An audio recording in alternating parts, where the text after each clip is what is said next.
Hello, hello. This is Insurance Hour. I am your host, Karl Susman. Thank you so much for being here today. Phones are still open at 559-656-0317. You can call or text that number. Or if you have questions, you can also send them by email at questions@insurancehour.com. You can also, if you need help right away, pick up your cell phone, dial pound 250, use the keyword insurance, and that will transfer you to an agent that can help you, hopefully, right away. We had the pleasure today of speaking with Assemblywoman Blanca Pacheco, and we had a great conversation about a bill that she has penned, she has created from the ether, that is going to potentially impact insurance limits on car sharing. I can't stop wanting to say ride sharing because I've heard ride sharing so much. I go to the airport and I see the signs pointing for ride share, go here, for ride share, go there. This is car sharing. So if you have any particular questions about it, I think the best thing to do, you can reach out to me and I can forward your information directly to the Assemblywoman, or you can reach out to her directly. As I said previously, we're going to put links so you can reach her. All of her contact information will be available for you to see, and you can reach out to her or to us. I think as an insurance person, I want to give you my 2 cents on this. What's interesting about this is anytime you hear legislation that has to do with limits of liability insurance, it gives me pause. And what that means is when you have an insurance policy, when a consumer decides to buy an insurance policy, they're making a choice. First, they're making the choice to purchase the policy. Then, as far as liability limits go, they have to make a decision regarding how much liability insurance they want to have. As a quick put a pin in this, what is liability insurance? Liability insurance is what's going to protect you from somebody else suing you because of your negligence. That's a very oversimplified concept of what liability insurance is. And again, I'm not an attorney, so disclaimer. So when you purchase an insurance policy, you're deciding how much protection do you personally want to have between yourself, your assets, and this other party, this other person, this other entity, this whatever it might be that would potentially come after you in the event of some type of negligence. I like to look at it more like a buffer, right? How much of a buffer do you want to have? How much distance do you want to put between your bank account, between you and this other whatever it might be that's in essence coming after you?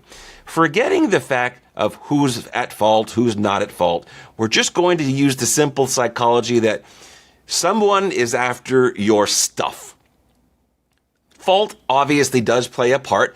If you're not at fault, then for the most part, we would not assume that there would be a lot of liability required. Although, even when there are incidents that are deemed to not be an individual's fault, there are still significant costs that can be involved to litigate, to have papers filed, to just go through the process in general. As an insurance broker, we see this all the time.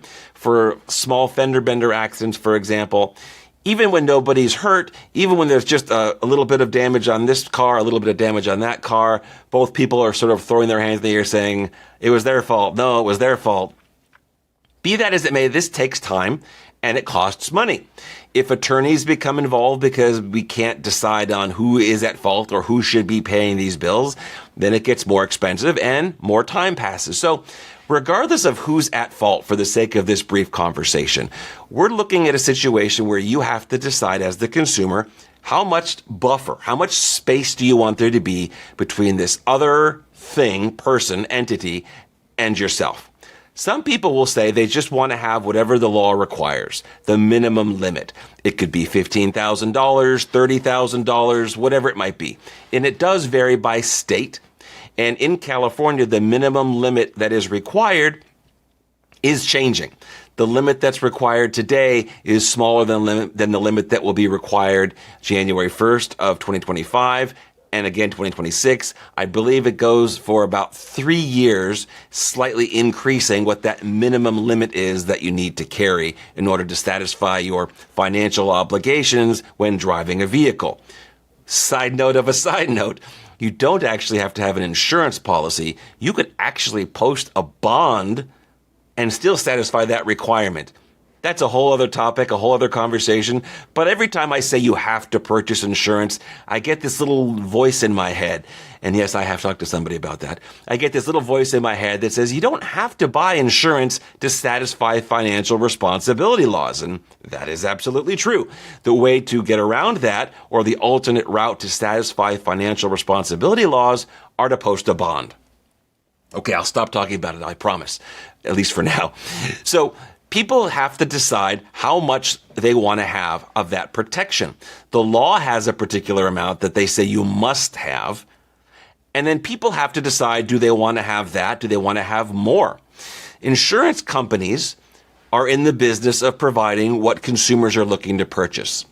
You can purchase liability insurance for the most part in the thousands, the 10,000s, the hundreds of thousands, the millions, and the tens of millions, and if you're a business, perhaps even the hundreds of millions of dollars in protection.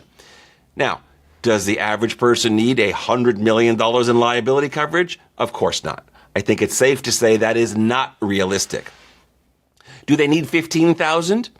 Do they need 100,000? Do they need 500,000? Do they need $1 million?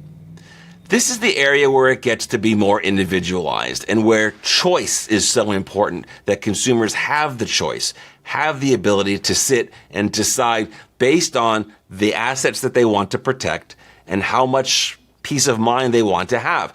Some people will say they only need to have as much coverage as assets that they have. And the problem is that's sort of missing the point, because you may have less assets, but the alternative means that you file bankruptcy or that you give all of the assets that you have. And again, depending on what you're found potentially liable for, you may run out of assets. You may have a judgment for more than you have that you would then have to find a way to satisfy at some point. So the choice about liability insurance is individual, and this particular bill has to do with the limit that is being required for a business that is doing business in California. So hopefully this makes a little bit of sense, or a lot of sense if I've done anything right, and you understand the point I'm trying to make. Choice is everything. Consumers need to be able to make the choices for themselves, and businesses can make the choices for themselves as well. And I think what this legislation does is it provides businesses with a lower threshold, a lower pay-to-play form of entry. And with that, I will end for now. Thank you so much for being here and learning with us today. This has been and is Insurance Hour. I am your host, Karl Susman. You can call anytime, 559-656-0317. Everyone stay safe, stay cool, and I will talk with you again soon. I do want to thank all of you for taking the time to listen today.